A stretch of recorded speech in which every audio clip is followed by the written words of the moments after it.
Assalamualaikum warahmatullahi wabarakatuh. Waalaikumsalam. Alhamdulillahirabbil alamin wassalatu wassalamu ala asyrafil anbiya wal mursalin wa ala alihi wa sahbihi wa man da'a bi da'watihi wa sara ala nahji ila yaumiddin. Amma ba'du fa yaqulu subhanahu wa ta'ala fi muhkami tanzilih ya ayyuhalladzina amanu taqullaha wa qulu qawlan sadida yuslih lakum a'malakum wa yaghfir lakum dzunubakum wa may yuti'illah wa rasulahu faqad faza fawzan 'azima. Para jamaah Masjid Al-Irsyad rahimahullah, alhamdulillah kembali Allah berkenan untuk menyatukan kita dalam kajian sore ini dengan tema yang tadi disampaikan yaitu fikih Dzulhijjah.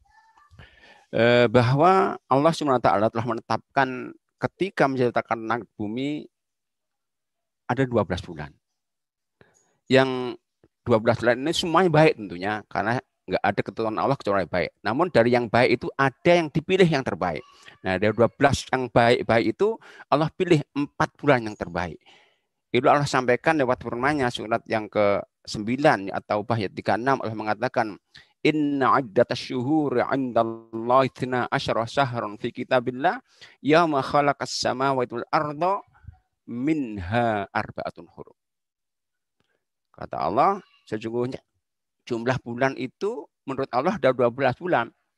Sebagai ketetapan yang Allah tetapkan ketika Allah menciptakan langit bumi. Dari 12 itu ada 4 yang dikatakan Allah ashurul hurum, yaitu arba'atun hurum. Bulan yang haram, bulan yang mulia. 4 bulan yang disebut Allah itu ditelaskan Nabi SAW dalam hadis Bukhari Muslim, yaitu satu pisah ketiga berurutan, yaitu Rajab, Dzulqa'dah, Dzulhijjah, dan Muharram. Itu 4 bulan yang mulia. Yang dikatakan oleh Ibnu Abbas dan lainnya dikatakan mulia karena semua ibadah baik yang dikerjakan di bulan-bulan itu nilainya lebih baik daripada saat dilakukan di bulan-bulan yang lainnya. Tapi sebaliknya juga semua maksiat maka dosanya lebih besar. Maka pesan Allah di ayat selanjutnya fala tadlimu fihinna anfusakum. Karena itu kalian jangan berbuat zalim pada hari-hari itu bulan-bulan itu karena dosanya juga lebih besar daripada saat dilakukan di bulan yang lain. Nah, dari 4 bulan ini, bulan Dzulhijjah yang insya Allah 2 hari lagi akan menemui kita insya Allah, ini mempunyai keistimewaan yang tidak terdapat di bulan yang lain. Bahkan menurut saya lebih.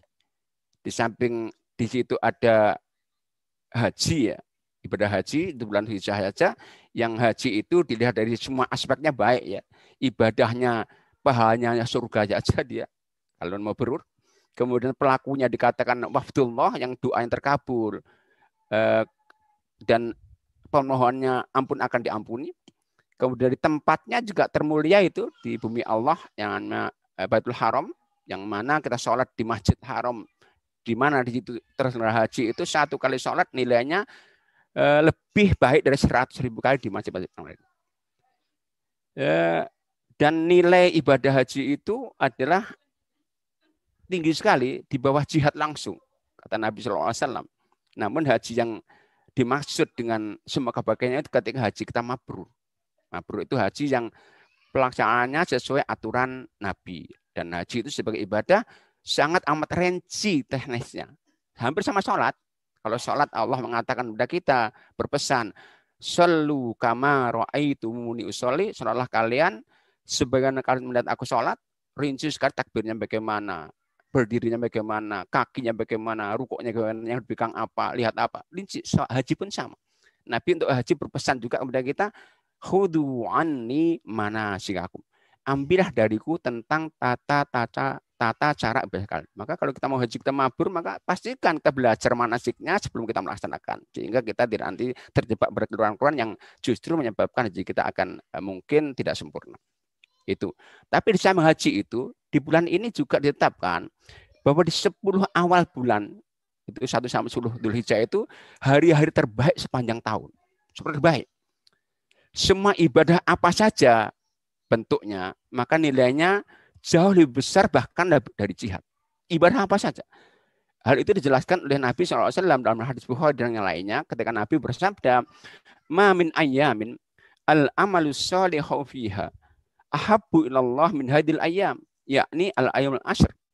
Jadi tidak ada hari-hari jika amal-amal kebaikan dikerjakan di hari-hari itu Tidak ada yang lebih baik daripada amal-amal kebaikan yang dilakukan di 10 awal Dzulhijjah. Sahabat yang mendengar penjelasan Nabi SAW saat itu bertanya, wal jihad fisabilillah, ya Rasulullah, apakah jihad yang merupakan puncak amal itu kebaikan dikerjakan di awal 10 awal Dzulhijjah? Nabi mengatakan wal jihad fisabilillah. Jihad pun tidak menyamai. Illa ayyahrujar rasulu binafsi wa mali falam yarji bisan min dalik. Kata Nabi, kecuali memang jihad orang itu dia memang ikut jihad, hartanya semua dipakai untuk membiayai jihad dan dia nggak kembali, hartanya habis. Itu saja. Tapi kalau jihad kemudian dia kembali lagi, nilai besar tapi kalah dengan semua amal kebaikan. Nah, amal apa saja? Semua amal. Tapi kalau kita urutkan ya, amal-amal kebaikan yang disunahkan untuk kerjakan di awal Dzulhijjah itu, yaitu pertama yaitu puasa 9 hari awal. 9 hari. Ini semua puasa ini nilainya satu puasa lebih dari jihad. Hal itu dijelaskan dalam sebuah hadis dari Abu Dawud, di mana dijelaskan oleh istri Nabi SAW, karena an-Nabi SAW yasumu tis'a dzil hijjati wa yauma asyura wa thalathata ayyamin min kulli syahrin. Ada Rasulullah SAW itu biasa puasa 9 hari di awal Hijjah, puasa Asyura 10 Muharram, dan puasa 3 hari setiap bulan. Nah, hadis ini dihasankan oleh sebagian ulama kita. Nah, kalaupun ini nggak dihasankan pun sebenarnya berdasarkan hadis yang kita baca tadi, semua amal kebaikan itu lebih baik jihad. Nah, ini puasa juga amal kebaikan juga, maka tetap disunahkan. Maka kalau kita bisa puasa 9 hari luar biasa. Tapi kalaupun kita nggak mampu 9 hari, boleh kok dikurangi 8 hari, 7 hari, 6 hari, 5 hari, silakan. Kalaupun nggak bisa semuanya, jangan lupakan 1 hari minimal, yaitu tanggal 9-nya. Itu terbaik. Puasa terbaik itu ini tanggal 9-nya. Kenapa? Itu disebut puasa hari Arafah. Saumu yaumi Arafah. Kata Nabi mengatakan, saumu yaumi Arafah yukaffir sanataini qablaha wa ba'da. Puasa hari Arafah itu menghapus 2 tahun dosa. 1 tahun sebelumnya dan 1 tahun setelahnya. Jadi puasa sunnah itu menghapus dosa 2 tahun. Yang 1 tahun setelahnya, yang 1 tahun sebelum kita kerjakan. Namun jamaah sekalian, ketika dikatakan puasa Arafah, itu kaitannya dengan tanggal 9 Dzulhijjah. Tidak ada kaitannya dengan wukuf Arafah, kecuali di Saudi saja. Kenapa? Jadi puasa Arafah ini telah Nabi SAW sunnahkan untuk dikerjakan sejak tahun 2 Hijrah. Sementara haji itu baru ditetapkan tanggal 6, bahkan katakan tanggal 8 Hijrah. Tanggal 8 Hijrah. Tanggal 2 Hijrah, Nabi telah menyunahkan puasa. Namanya puasa Arafah. Dengan sabdanya, saumu yaum Arafah. Haji baru dikenal oleh para sahabat tahun 6 Hijrah minimal. Bahkan riwayat tahun 8 Hijrah. Artinya, puasa yang dikenal dengan puasa Arafah itu sudah dilakukan sahabat sebelum mengenal mereka haji, apalagi wukuf di Arafah. Itu yang pertama. Yang kedua, kenapa ini harus tanggal 9 Dzulhijjah, tidak harus sesuai wukuf di Arafah kecuali orang Saudi saja, karena penentuan awal bulan itu sifatnya ijtihadi, ya. Hasil ijtihad para ulama kita yang berpotensi beda-beda.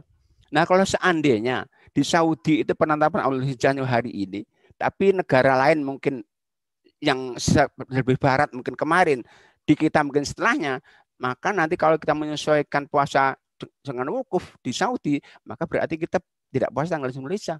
Bisa tanggal 8, bahkan bisa tanggal 10. Tanggal 10 ada bulan haram, hari haram untuk puasa.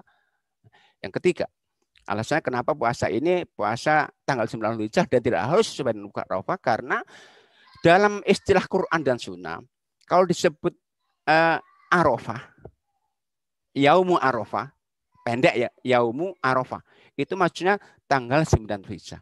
Tapi kalau Allah menghendaki padang Arafah, di mana di situ Allah tetapkan sebagai tempat untuk wukuf jamaah haji, itu Allah nggak menyebut Arafah, tapi Arafat panjang.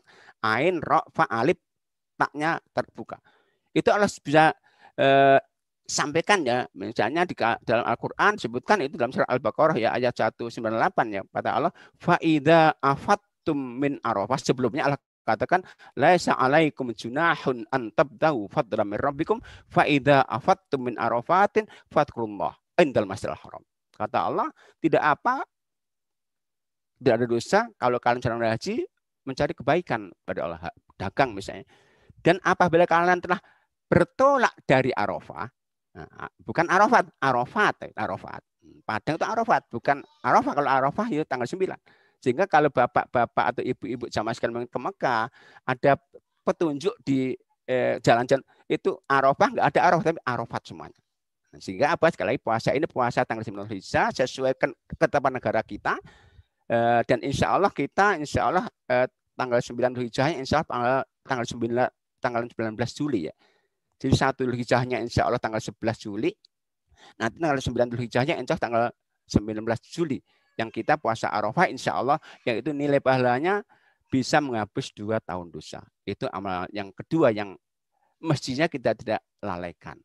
Yang ketiga, amal yang juga sangat dianjurkan untuk kita lakukan, yang bernilai besar sekali, yaitu memperbanyak membaca takbir, tahlil, tahmid. Itu berdasarkan firman Allah ya dalam Al-Quran surat Al-Baqarah 203, wadkurullaha fi ayyamim ma'dudat. Berzikirlah kepada Allah di hari-hari yang terhitung. Di sini jelaskan oleh Ibnu Abbas maksudnya 10 Dzulhijjah. Maksudnya apa? Ya, Nabi menegaskan bentuk zikir itu kata Nabi fa'aksiru fihin tahlil wa takbir wa tahmid. Perbanyaklah di hari-hari itu 1 sampai Dzulhijjah itu bahkan sampai 13 Dzulhijjah ayat tafsir nanti membaca tahlil, takbir dan tahmid. Yaitu ucapan takbir yang bisa kita baca itu ya Allahu Akbar atau 3 kali boleh. La ilaha illallah, Allahu Akbar walillahil hamd. Itu diulang-ulang tanggal 1 sampai 13 Dzulhijjah bahkan nanti. Nilainya lebih dari jihad. Bahkan di sini saya melihat atau kita melihat sendiri ini sunnah memperbanyak membaca takbir, tahlil, tahmid di awal Dzulhijjah 10 khususnya sampai 13 umumnya itu hampir jarang kita temui ya. Artinya ini sunnah yang hampir hilang ini. Padahal ini dikerjakan oleh sahabat. Ada hadis Bukhari Muslim dikatakan kana Ibnu Umar wa Abu Hurairah radhiyallahu anhuma yahrujani ila suqi fi ayamil asri yukabbirani wa yukabbirun nas bi takbirihim. Jadi silakan hadis Bukhari ini hadis sahihnya. Jadi Abdullah bin Umar radhiyallahu anhu dan Abu Hurairah radhiyallahu anhu itu biasa ya pada setiap 1 Dzulhijjah sampai 10 masuk pasar berdua takbir dan keras dan semua yang dengar ikut takbir bersamanya berjamaah bukan diikuti. Nah ini sunnah yang dikerjakan oleh sahabat yang sekali lagi mestinya kita hidupkan kembali agar kita dapat nilai besar. Bahkan Nabi mengatakan dalam sebuah hadisnya kan Muslim yang memberikan motivasi kepada kita untuk menghidupkan sunnah-sunnah yang sudah banyak ditinggalkan dengan sabda beliau bada al-islamu ghariban wa sayautu ghariban kama badam. Islam itu ketika datang dianggap asing oleh orang-orang. Nah, ini Muhammad ajaran ini. Wa sayaudu ghariban kama badam dan nanti akan balik asing lagi.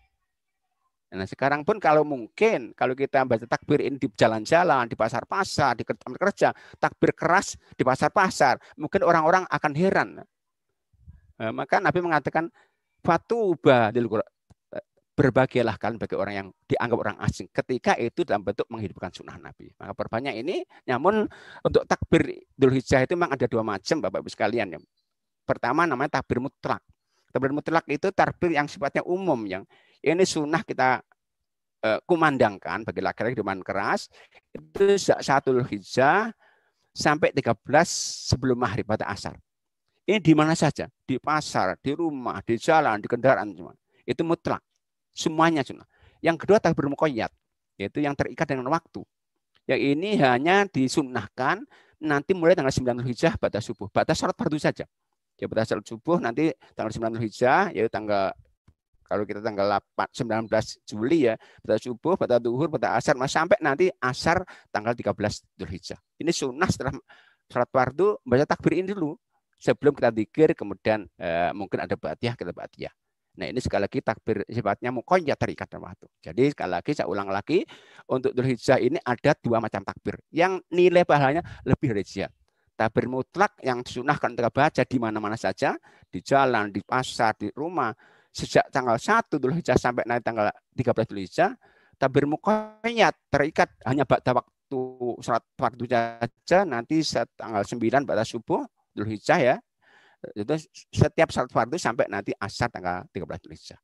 Ini amal yang ketiga yang seyoganya kita tidak lupakan untuk kerjakan karena nilai pahalanya luar biasa besar. Yang keempat adalah yaitu memberikan buka puasa, takjil namanya.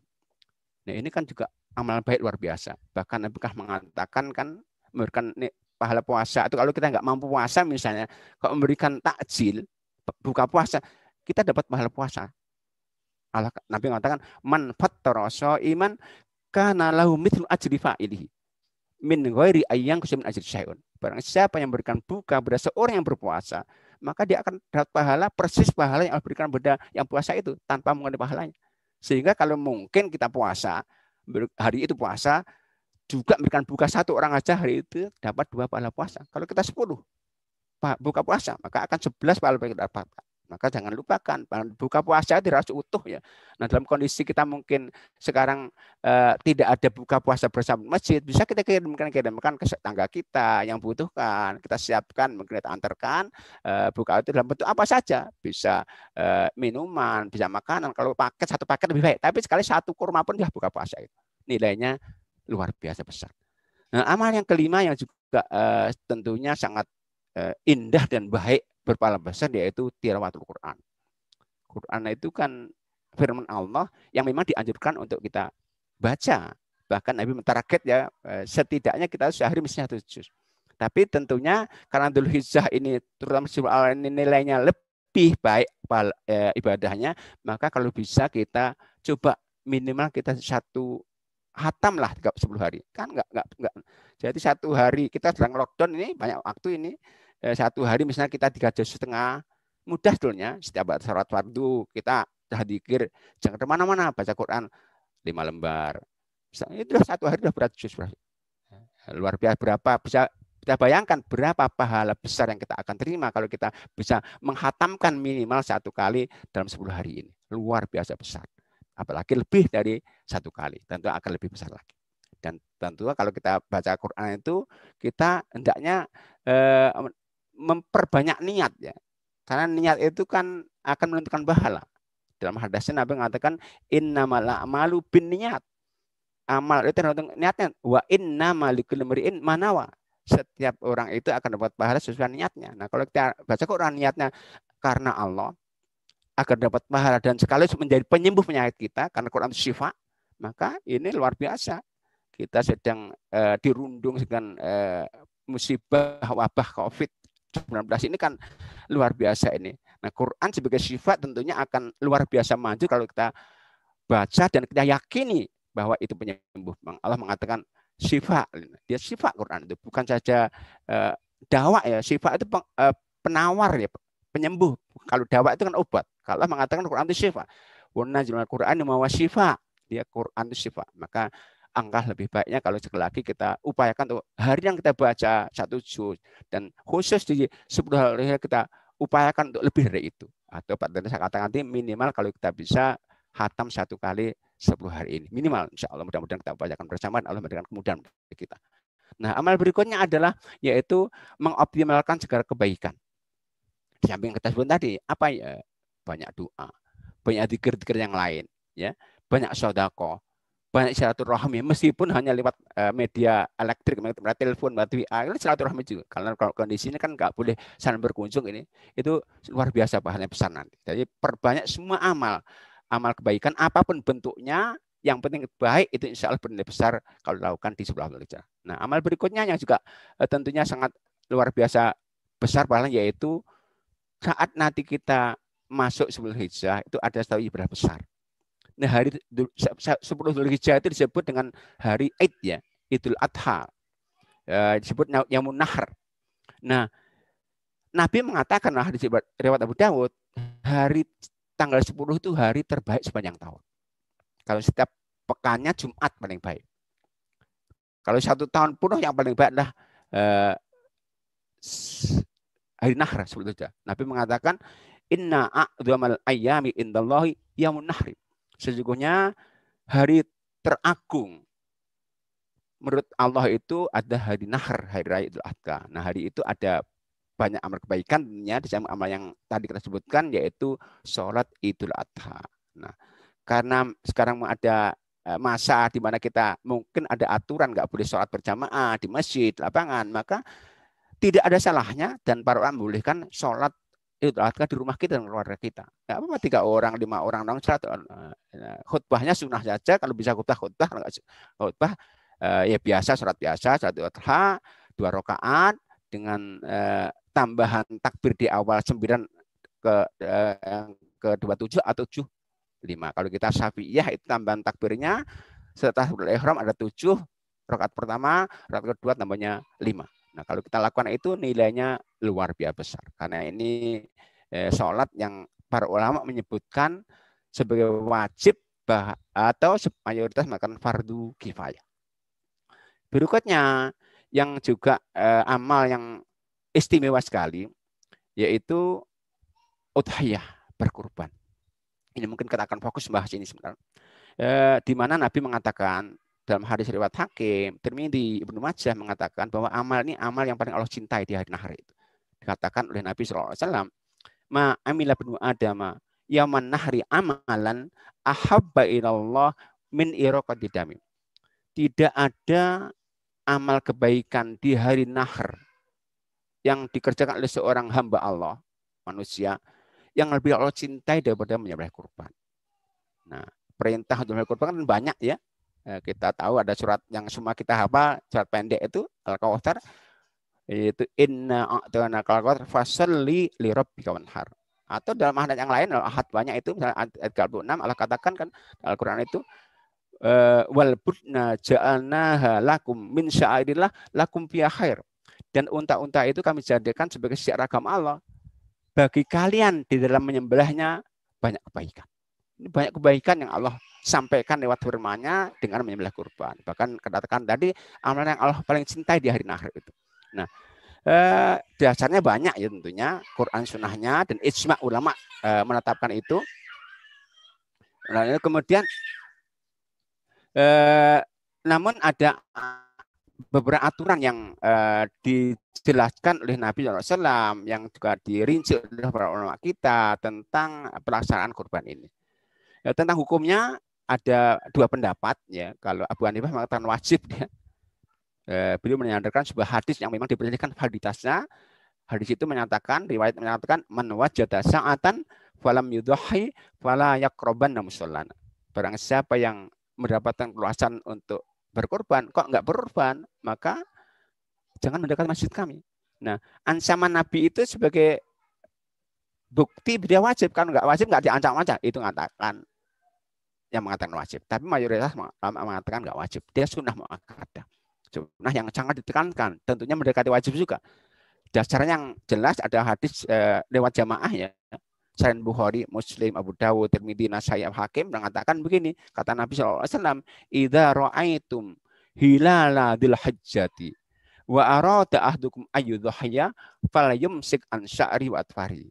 Kata Nabi, kalau kalian melihat hilal Dzulhijjah dan ada di antara yang ingin berkorban, kata-kata ada yang ingin berarti enggak wajib. Kata ingin, kalau wajib akan diperintahkan, ada yang ingin itu mengatakan itu sunnah saja. Nah, tapi sunnah muakkadah tentunya.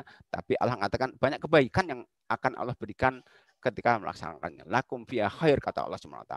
Nah, cuman ada beberapa aturannya. Syarat-syarat kurban itu untuk kaitan hewan yang disepakati ulama kita berdasarkan penjelasan Nabi yang bisa dijadikan sembelihan kurban 3 saja. Unta dengan segala macam jenis unta. Kemudian kambing, sapi dengan segala jenisnya, termasuk kerbau, ini termasuk spesiesnya karena kemudian kambing dengan segala macam jenis, itu 3 itu. Namun syaratnya hewan-hewan itu pertama terbebas dari cela. Ada 3 cacat yang tidak boleh untuk dijadikan sembelihan kurban, dijelaskan Nabi dalam sebuah hadisnya riwayat Nasai, Tirmidzi, dan Abu Dawud. Nabi mengatakan arba'atun la tajuju fil adhahim. Ada 4 jenis hewan kurban yang tidak sah untuk jalan sama kurban. Pertama, al-auraul bayin aura, yang buta matanya, satu matanya, jelas buta matanya, satu matanya, buta sama sekali, bukan dengan rabun. Yang kedua, wal maridul ladzi al-bayin mardua, yaitu yang sakit, yang jelas sakitnya. Kemudian wal arja'ul ladzi al-bayin arjua, yang pincang salah satu kakinya. Dan yang keempat yaitu al-ajwa al-latratungki, yang sangat kurus, nggak punya daging, sumsum nggak ada. Nah, 4 celah ini. Jadi nggak boleh buta salah satu matanya, nggak boleh pincang satu kakinya, nggak boleh sakit, dan nggak boleh tadi sangat kurus sekali. Maka kita tuh kalau membeli hewan kurban pastikan ya diantaranya kalau bisa memang melibatkan yang ahli ya, dokter hewan misalnya. Karena kadang-kadang kita lihat sehat tapi ada indikasi sebelum di matanya bahwa hewan itu nggak sehat. Atau suruh jalan lah, kalau jalan pincang berarti jangan beli. Ya, tapi kalau kepincangan terjadi setelah kita beli baru boleh. Jadi kalau beli pastikan bebas deh. Tapi kalau udah beli kemudian ternyata mungkin terjatuh pincang nggak apa-apa. Jadi ada seorang sahabat pernah mengatakan begini kepada Nabi Sallallahu Alaihi Wasallam, ya Rasulullah, istaurkabsan udhahayabi. Aku pernah membeli satu ekor kambing untuk aku jalan sama kurban. Fa asababbu aliyatu. Tapi kemudian pahanya dimakan oleh serigala. Gimana Nabi? Karena Nabi dhahibi, kurban dengan itu. Karena apa? Celahnya setelah dibeli. Nah, maka pastikan sebelum beli kita semua bebas. Itu syaratnya yaitu bebas dari tiga. Kemudian syarat yang berikutnya ada dilakukan di waktunya. Waktu kurban itu 4 hari ya. 4 hari itu dimulai 10 Dzulhijjah setelah sholat tadi. Nggak boleh sebelum sholat. Jadi dalam hadis sebutkan Nabi mengatakan begini, Inna awwala ma nabda'u bihi yaumana hada an nusalliyatu manarji' fananhar. Sesungguhnya urutan amal yang kita kerjakan dari nahar itu tanggal 10 itu yaitu pertama sholat dulu, pulang, baru berkurban. Jadi sholat, pulang, berkurban. Kata Nabi, faman fa'ala dzalika faqad asaba sunnatana wa man dzaba qabla dzalika fa innama walahmun qaddam li ahli laisa minal nusuki min syai'. Barang saya mengerjakan seperti itu, kurban setelah sholat, maka telah sesuai sunnahku. Tapi barang saya menyembelih sebelum itu, sebelum sholat, maka kata Nabi, itu daging yang diperuntukkan untuk keluarganya, nggak ada kaitan kurban. Jadi awal sahnya setelah sholat. Berakhir nanti sampai tanggal 13, terakhir setelah asar belum maghrib. Jadi 4 hari. Tanggal 10, 11, 12, 13, tapi sebelum maghrib. Itu waktu pelaksanaan. Tentang pembagiannya setelah itu. Syiarnya penyembelihan ya. Tanggal itu pada tanggal itu, tapi penyembelihannya pembagiannya silahkan setelahnya. Kalau Nabi pernah berpesan dari Bukhari Muslim, kulu wa'atimu wadakhiru, makan kemudian bagikan yang lainnya wahbisu, tahan yang lainnya wadakhiru, bahkan simpan. Sehingga apa dari hadis ini para ulama mengatakan boleh membagikan hewan kurban itu dagingnya kepada yang berhak itu setelah hari-hari itu. Maka lagi pada musim pandemi gini kita nggak mungkin untuk menyembelih bersama-sama. Mungkin nanti disembelih di tempat-tempat tertentu. Dagingnya nanti bisa dikalengkan misalnya untuk dibagikan sebarkan kepada yang berhak setelah itu. Dan sekali lagi nggak ada batas akhirnya. Para ulama mengatakan sampai Dzulhijjah, sebelum Dzulhijjah tahun berikutnya. Karena dijelaskan oleh Aisyah. Jadi memang ada hadis ya yang mana Ali dan Ibnu Umar itu melarang. Nabi pernah melarang untuk menahan sampai 3 hari. Tapi kemudian Aisyah tanya, kata Nabi, kata Aisyah, innam fa'alu. Ketika Nabi mengerjakan itu karena itu adalah hari-hari di mana ada kelaparan sangat. Jadi saat kelaparan sangat nggak boleh menahan sampai 3 hari. Tapi setelah itu kata Nabi, kulu wa'atimu wahbisu wadahiru. Makan sebagian, bagikan sebagian, tahan sebagian, sebagian simpan bahkan. Ya boleh dikatakan. Itu tentang pembagian. Tapi pastinya sembelihnya di hari itu. Berikutnya adalah hewan kurban. Aturannya. Tadi saya sebutkan ya ada sapi, kambing, dan unta. Ini ada aturannya ini. Untuk unta itu harus berumur 5 tahun penuh masuk tahun ke-6. Untuk sapi dan kebo harus berumur 2 tahun penuh masuk tahun 3. Untuk kambing harus berumur 1 tahun penuh masuk tahun ke-2. Namun untuk kambing khusus Nabi pernah berpesan begini. bila kita nggak mendapatkan kambing yang berumur 1 tahun, maka boleh dengan kambing jenis domba, zoan, itu berumur 6 bulan. Tapi mengatakan la tatbahu illa musinnatan illa ayya siro alaikum fatatbahu jat'an min ad-dhani. Nah, hadis Muslim dan yang lainnya. Kalian jangan menyembelih kambing kecuali yang berumur ya 1 tahun lebih.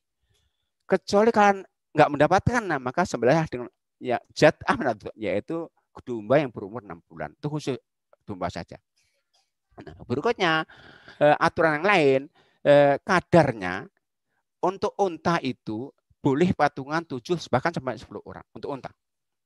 Jadi jelaskan oleh Ibnu Abbas ya dalam sebuah riwayat hadis, riwayat Tirmidzi dan yang lainnya, kata Ibnu Abbas mengatakan, kunna ma'a Rasulullah sallallahu alaihi wasallam fi safarin.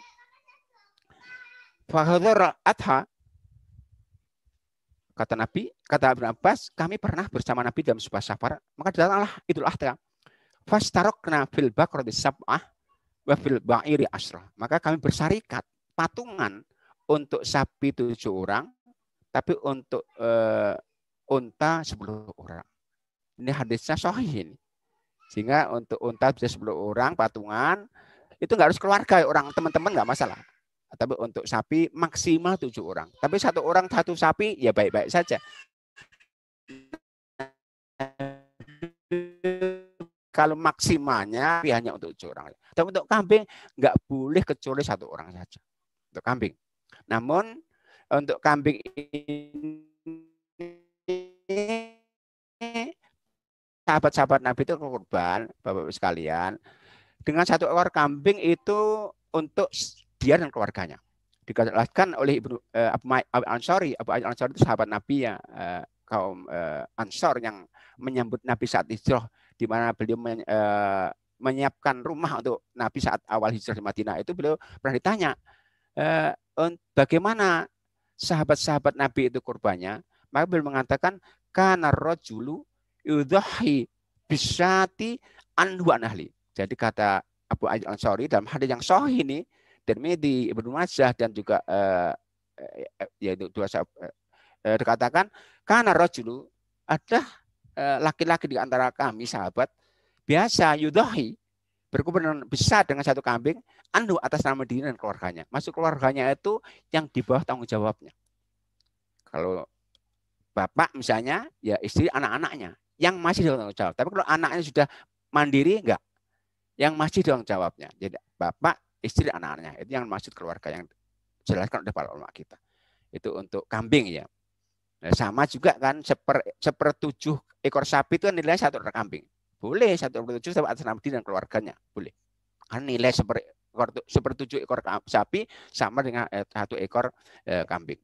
Nah, berikutnya adalah ada beberapa catatan yang perlu saya sampaikan. Pertama, seorang itu boleh berkorban atas nama orang yang meninggal. Dijelaskan dalam sebuah hadis ya, riwayat Abu Dawud, Baihaqi dan Tirmidzi, dikatakan inna aliyan kana yudhahi anin Nabi sallallahu alaihi wasallam bikabsaini wa qala innahu sallallahu alaihi wasallam amar bidzalik. Jadi dikatakan Ali radhiyallahu anhu pernah berkorban 2 ekor kambing. Itu atas Nabi. 1 atas nama beliau, 1 atas Nabi. Dan Ali mengatakan, innahu sallallahu alaihi wasallam amaru bidzalik. Nabi memerintahkan untuk itu. Baru mengatakan, kan sedekah atas nama orang meninggal boleh. Banyak kasus-kasus, kisah-kisah di mana sahabat pernah bertanya kepada Nabi, sedekah atas orang meninggal boleh. Sama, karena ini nilai sedekah, maka juga boleh berkorban atas nama orang yang meninggal. Syaratnya orang meninggal itu adalah Muslim. Itu beberapa catatan. Berikutnya adalah tentang beberapa sunnah ya yang perlu kita perhatikan ya dalam kesempatan ini. Saya akan jelaskan ada beberapa hal yang perlu kita perhatikan, yaitu pertama, bagi yang sudah niat kurban ya, sejak tanggal 1 Dzulhijjah ya, nanti tanggal 11 Juli ya, maka tidak lagi boleh memotong rambut dan kukunya sampai hewannya disembelih. Kata Nabi dalam hadis riwayat Muslim dan Abu Dawud, Tirmidzi, Nasai dan tadi Ahmad juga dikatakan wa arada ahadukum ayyudhhiya falyumsik an sya'rihi wa thari. Dan apabila seorang kalian ingin kurban, maka sejak 1 Dzulhijjah itu hendaknya tidak lagi memotong rambut dan kukunya. Terus sampai nanti kurban sembelih. Maka kalau kurban sembelih tanggal 17 nanti 13 hari nanti, tapi tanggal 10 berarti 10 hari saja. Itu sunnah yang pertama. Yang kedua yaitu hendaknya yang menyembelih ini adalah seorang muslim ya. Ini wajib ini kalau ini. Karena sembelih non muslim nggak boleh. Muslim itu yang sholat. Karena orang sholat itu dianggap kafir. Kalau nggak mau sholat nih kita kafir. Maka sebenarnya nggak sah. Haknya nggak boleh. Pastikan kalau kita nyewa jagal misalnya, pasti yang muslim yang sholat. Harus dipastikan itu. Karena sebenarnya orang kafir itu jadi bangkai nanti. Dan harus dengan cara yang terbaik. Ihsan. Nabi berpesan hadis Muslim, innallaha katabal ihsana ala kulli syai'. Sungguhnya Allah itu mewajibkan untuk berbuat yang terbaik dalam segala sesuatu. Kata Nabi dalam khusus menyembelih ini, fa idza dzabhtum fa ahsinu dzibhata. Maka kalau menyembelih yang terbaik saja. Fal yuhidda akal musyarat. Karena itu hendaknya memperdalam pisaunya. Jadi pastikan pisau itu tajam ya, enggak tumpul. Dan saat bertajam enggak boleh dihadapkan hewan yang akan tersembelih. Dia stres dia, dan Nabi pernah marah itu. Jadi pernah suatu saat Nabi marah melihat seorang sahabatnya itu mengasah pisaunya di hadapan kambing sembelih. Nabi mengatakan engkau telah menyembelih 2 kali, itu enggak boleh. Ya, itu pastikan. Itu pastikan orang muslim dan pisaunya ada yang tajam, yang terbaik caranya. Yang dengan itu segera mati.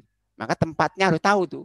Kalau kambing sapi itu harus tempat di leher yang mendekati kepala itu, karena 3 urat itu yang berdekatan. Kalau kita sembelih sapi itu di leher tengah-tengah, mungkin bisa 1 urat nanti nggak terputus, akan memperlambat proses kematian, akan menyakiti, dan itu nggak boleh. Sebaliknya unta, kalau unta justru beda. Kalau unta itu milihnya dengan cara berdiri, ditusuk begitu, pisaunya tajam 2 sisi, dan itu sebelah bawah, justru dekat jantungnya, dekat leher badannya.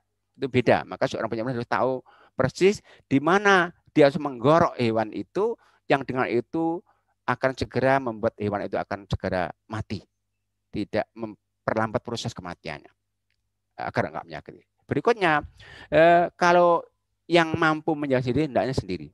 Sunahnya itu. Nabi itu biasa menyembelih sendiri dari 2 ekor kambing. Bahkan Nabi pernah kurban 100 ekor kambing. Yang 65 beli sendiri. Yang selainnya disembelih oleh menantunya Ali.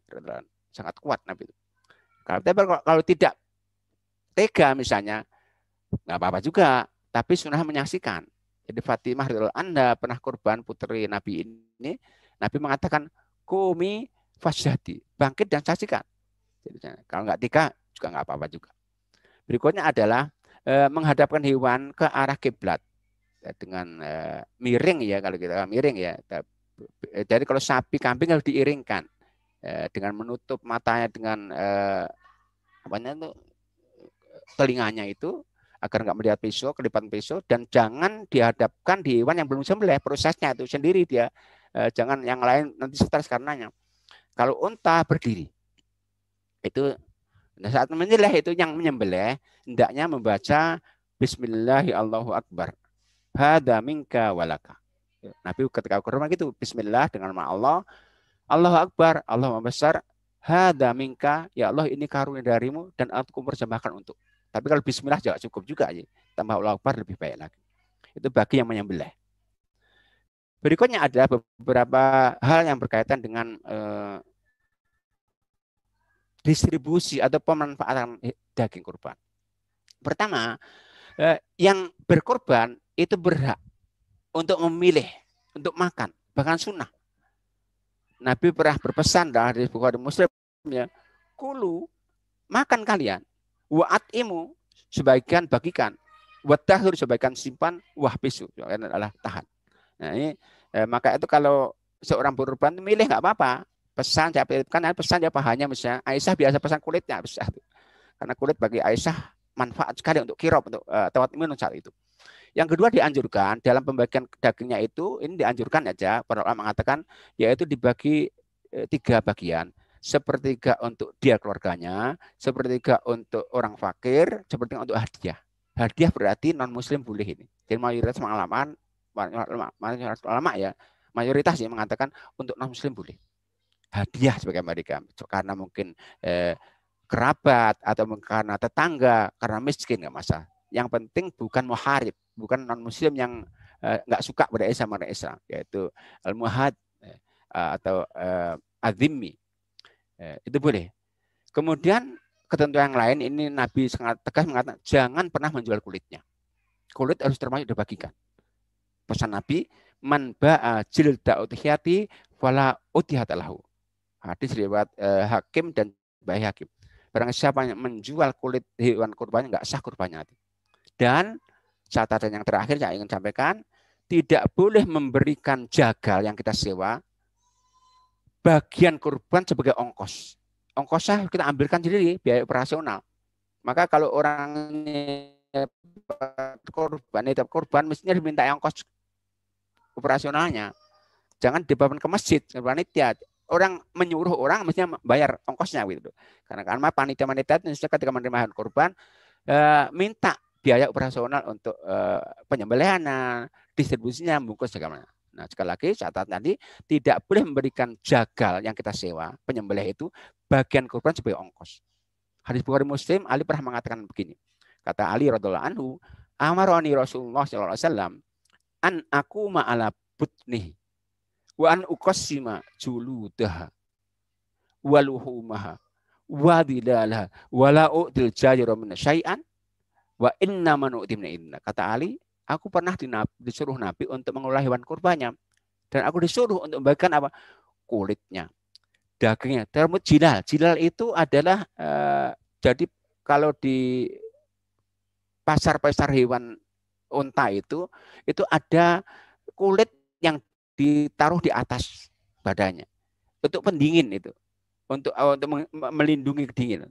Nah itu bernilai. Maka kita beli unta, kemudian ternyata ada itu yang harus dibagikan juga. Nah, nggak boleh untuk biaya operasionalnya dibagikan juga karena sudah diniatkan untuk kurban belinya. Sama ya ketika orang itu nitip kepada panitia, misalnya jangan nitip Bapak kurban 3,5 juta nih untuk kurban, untuk kambing kurban. Ternyata panitia belikan 3 juta, lebih 500 ribu harus dibagikan, kan niatnya untuk kurban. Nah, sama jilal tadi, yaitu pakaian unta tadi yang dibeli di pasar tadi, ketika niatnya beli untuk kurban, maka juga dibagikan juga. Kata Ali, dan kami dilarang Nabi untuk memberikan jaganya bagian darinya sebagai ongkos. Tapi